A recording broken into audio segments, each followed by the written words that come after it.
Hey YouTube, I'm Will and welcome to Superhero Sunday on the Movie Files. This week on Superhero Sunday, I'll be reviewing The Rocketeer. The Rocketeer is a 1991 film based on a series of comics created by writer-artist Dave Stevens and published sporadically by different publishers between 1982 and 1995.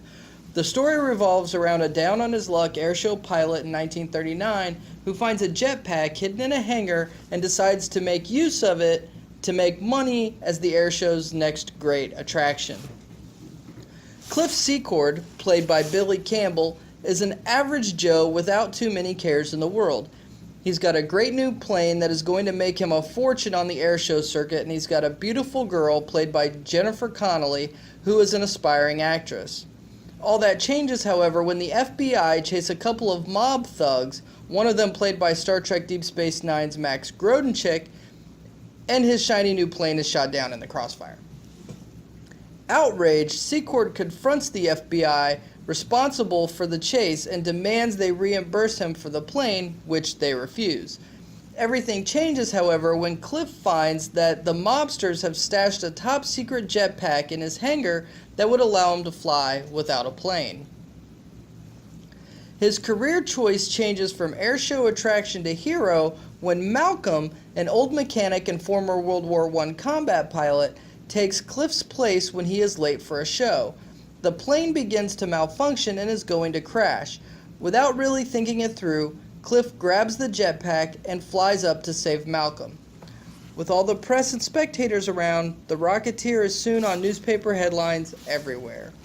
Much like Indiana Jones before it, the Rocketeer was designed to be a sort of love letter to the old adventure serials of the period, and it isn't really that hard to imagine that the Rocketeer and Indiana Jones could exist in the same world.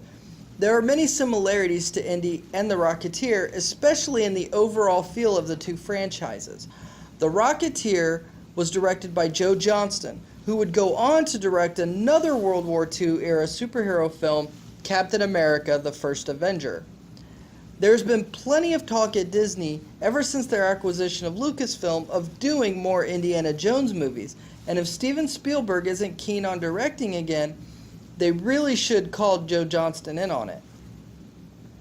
The film's villain, played by former James Bond and future Time Lord Timothy Dalton, is a secret Nazi spy masquerading as an A-list Hollywood movie star. The character of Neville Sinclair was very heavily inspired by real-life movie star Errol Flynn, who was rumored to be a Nazi sympathizer. This has, of course, since been debunked.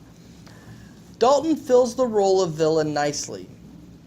Playing the heavy seems to suit him, and he offers just the right amount of cheese and grandioso to give the character the feel of a 1930s adventure villain. The film is not without its faults. It was produced by Disney and thus tries much harder to appeal to children than it does to adults. There are many contrivances and conveniences throughout the film that can be a turnoff to more mature audiences, but this also is a callback to the old 1930s adventure serials. The Rocketeer can't compete with modern superhero movies, not by a long shot, but it was from a different time, and it is very much a product of that time. In the post-Batman world of the early 90s, comic book movies were really just starting to come into their own, and The Rocketeer was one film that helped the superhero movies of that time find their voice. If there is one superhero that deserves another shot on the big screen, it's Cliff and his rocket pack. It would be very interesting to see what Hollywood could do with the Rocketeer with modern special effects technology. In spite of its flaws, and in a lot of cases because of them, The Rocketeer ends up being a very charming film. If you haven't already seen it, it's definitely worth a look. As always, thanks for listening, and I'll see you next time on Superhero Sunday. Have a nice day. Hi everyone. If you enjoyed this video, be sure to like, share, subscribe, follow me on Facebook and Twitter, and make sure you head on over to TheBlaze and check out my weekly column where I do movie reviews and general Hollywood industry commentary. You can find the links for all those things in the description below. Thanks for watching, and have a nice day.